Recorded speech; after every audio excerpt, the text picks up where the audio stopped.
Welcome to The Explainer. Today, we're diving straight into the crushing, visceral reality of first-century Judea.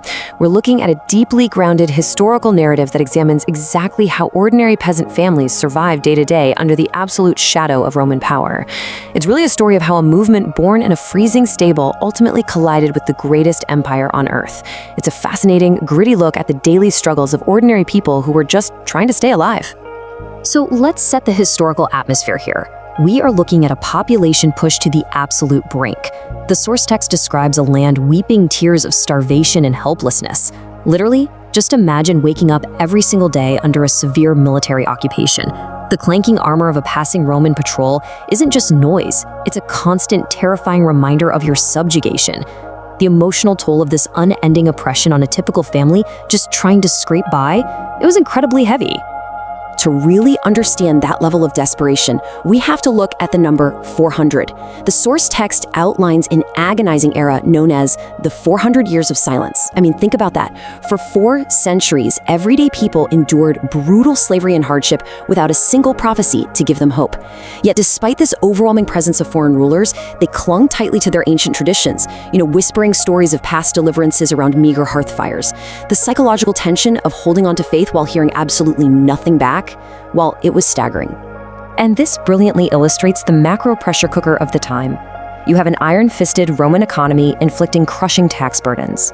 For a typical family, daily survival meant watering down soup, hiding whatever meager grain harvests you had from tax collectors, or, tragically, selling off ancestral lands just to pay the bills.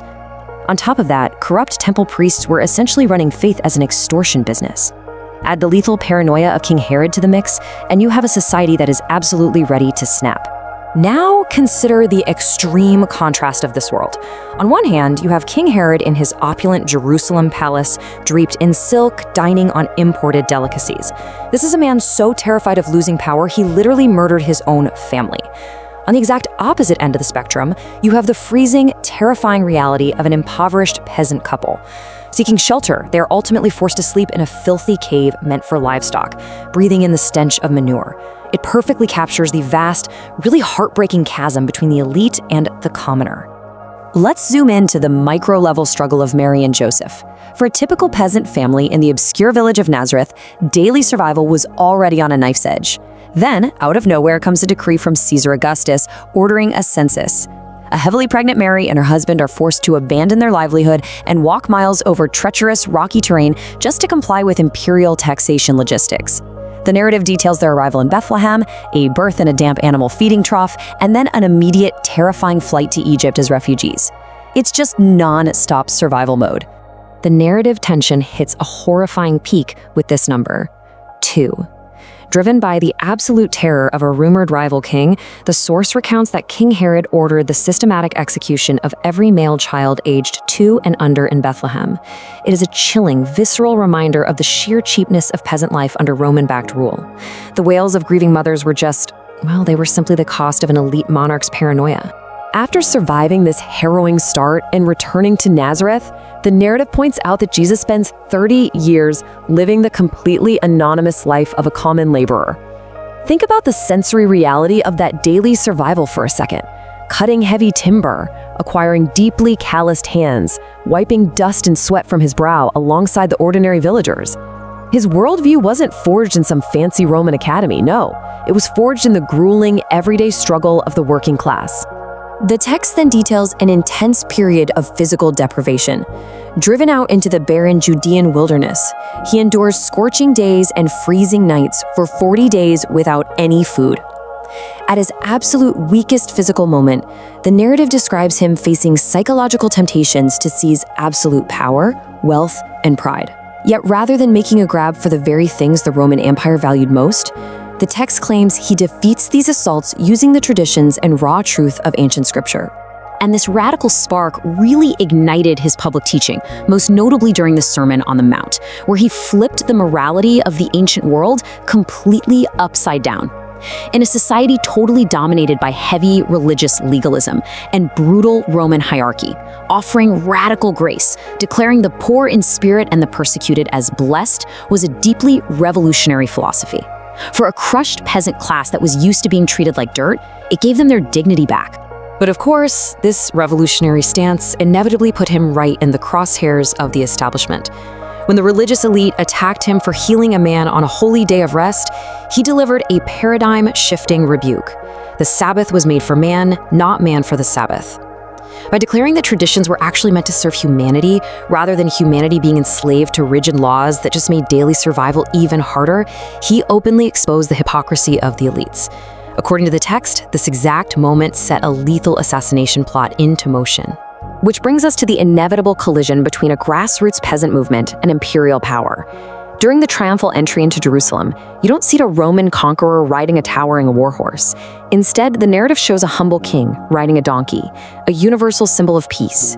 Desperate crowds of commoners line the streets, waving palm branches, openly celebrating right under the nose of a heavily armed Roman war machine that frankly could have crushed them in an instant.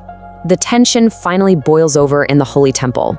Finding this sacred space converted into a corrupt marketplace used to financially extort the already impoverished.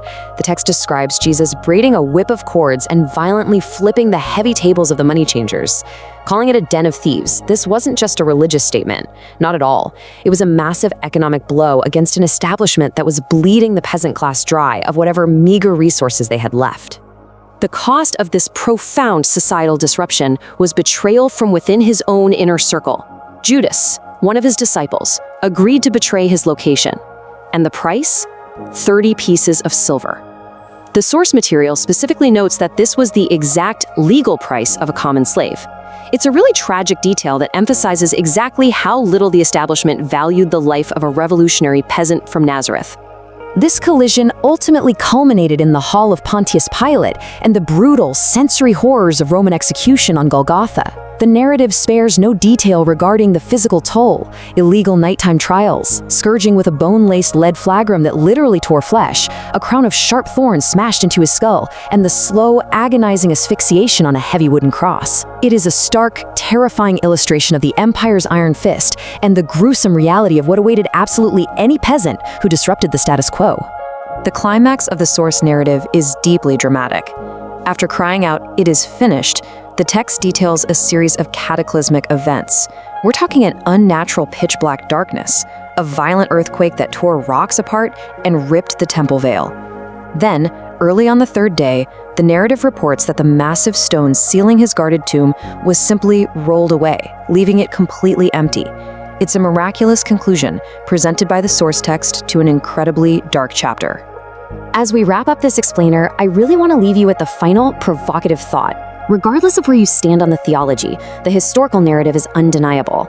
Think about it. A grassroots movement centered around an impoverished laborer born in a damp feeding trough, embraced by peasants just trying to survive day to day, somehow managed to outlast and conquer the mightiest empire in human history. How did that happen? Think about how that flips our entire understanding of power completely upside down. Thanks for exploring this fascinating historical narrative with me today.